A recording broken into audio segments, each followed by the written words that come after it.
Hello students, welcome to today's video which is exclusively meant for students of Standard 10 CBSE English. I am extremely happy to get the overwhelming response from all of you. Do you know, when I was a student, I always struggled with poetry. But now, after years and years of experience, I have learned how to study and analyze poems. But you can master it at just this age, as in today's video, I'm going to give you tips for better understanding and analysis of poems. Also, students, have you ever wondered why your textbook has equal number of poems as compared to prose? Why is the weightage always same? The answer to it is that poems are very important in our day-to-day life. Yes, and why are they important? Let us answer it first. As Wordsworth says, poetry is a spontaneous overflow of powerful feelings that are recollected in tranquility. With this definition, we understand that poetry is a medium of expression. So reading poems helps in improving our expressions and enhances our creativity. But this will not happen if you read 2 or 3 poems. The outcome can be seen only when you read poems extensively. Secondly, students, poems are very important because they nurture our aesthetic sense and we learn to appreciate the beauty in the world around us. Thirdly, reading poems is very important because it helps us in viewing ordinary things with a different perspective. A right perspective can have a life-changing effect on us. That is the power of poetry. Now, moving on to the second question. So, what should be the right approach in studying poems? I'm going to explain this very clearly in today's video in just 8 points. Please listen carefully and be thorough with them, because if you are aware of these, you can analyze and understand any poem without much difficulty. Let me begin. When you get a poem to read and study, first thing you should do is identify the style of the poem. Because in English, there are different kinds of poems based on length and style. They might be categorized as epic poems, a long poem about a great hero, a lyric, which is a musical poem. You have narratives, which are telling us stories. You have confessional poetry that confesses one's feelings and experiences. And last but not the least, free verse, which is the most modern style of poetry, wherein there is absolutely no rhyme scheme at all. Now, let us move on to the next point. So after identifying the style of the poetry, the second important thing is to have enough knowledge about the life and style of the author. Say, with an example, let me explain. If you're reading a poem which is written by an Indian and another by an American, you'll be able to see a great cultural difference in both the poems. Also, a poem gives you a very clear idea about the setting, and you can understand the settings better if you know about the life of the poet. You can understand who is the speaker of the poem and for whom is the poem meant. Let me give you one more example. There are many historic poems which are written during World War, apartheid regime, and Industrial Revolution. Now, all these show a very clear reflection of the times they were written in. Now, this aids the readers in understanding the subject of these poems. Now, this brings us to the third point, identifying the theme of the poem, which is very crucial in understanding the poem. Now, the question arises, how to understand the poem? Read the poem once, twice, if required thrice, until the poem starts making sense to you.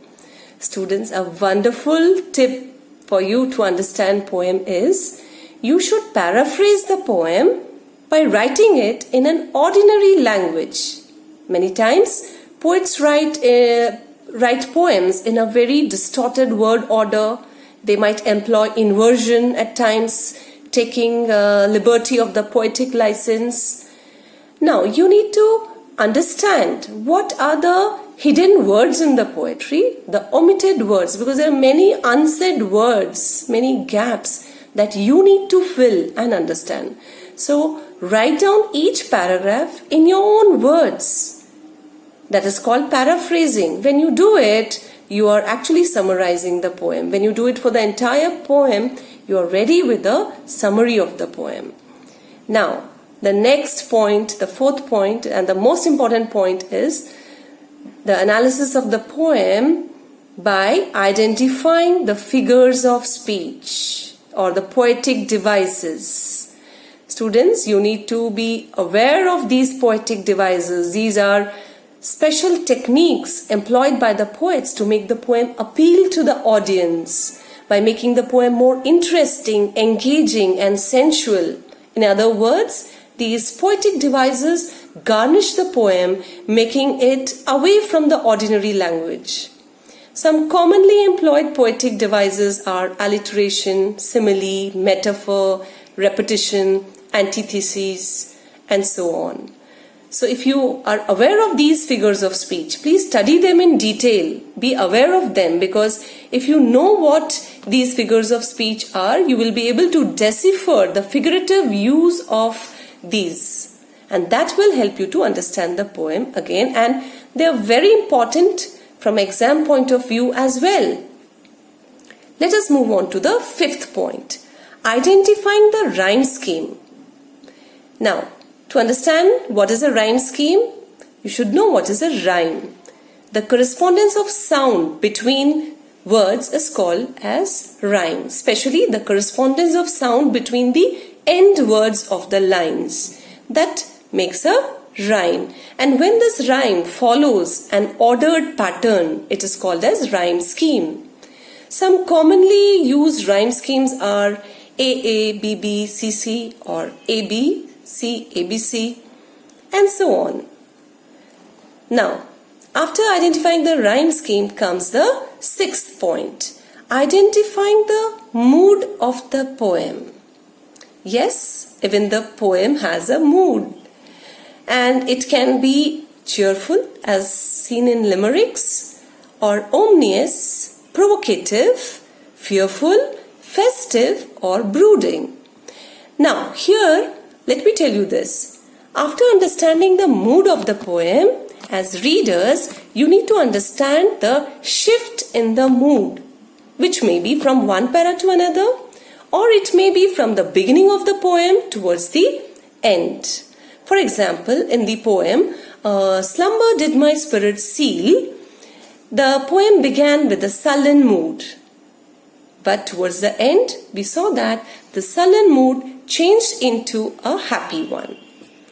Along with this, that is the mood of the poem and the shift in the mood of the poem, you also need to understand the tone of the poet. Okay? And the tone of the poet may also be like mocking, humorous, it may be satirical. Now, let us move on to the seventh point. To understand a poem better, and after understanding the poem better, you should be able to appropriately justify the title. That means appropriateness of the title. As readers, you should be able to relate the theme and the summary of the poem to the title of it. You should also be able to justify it positively. Now, coming to the last eighth point. Now, this is identifying the message conveyed by the poem. You can all understand that the poems are written by the poets to convey something. So you need to identify what is the secret message in the poem, because it won't be very obvious. It has to be derived by you by analyzing it. So students, in this video, I just gave you an overview of the important elements of the poetry and how you can analyze the poetry. However, you can get into the details of each one of these for a better understanding of the poems. In the next video, I will talk about Robert Frost, America's most celebrated poet, in particular about his style, his life, and relate it to the poem that we are going to read next, Dust of Snow. Thank you for watching.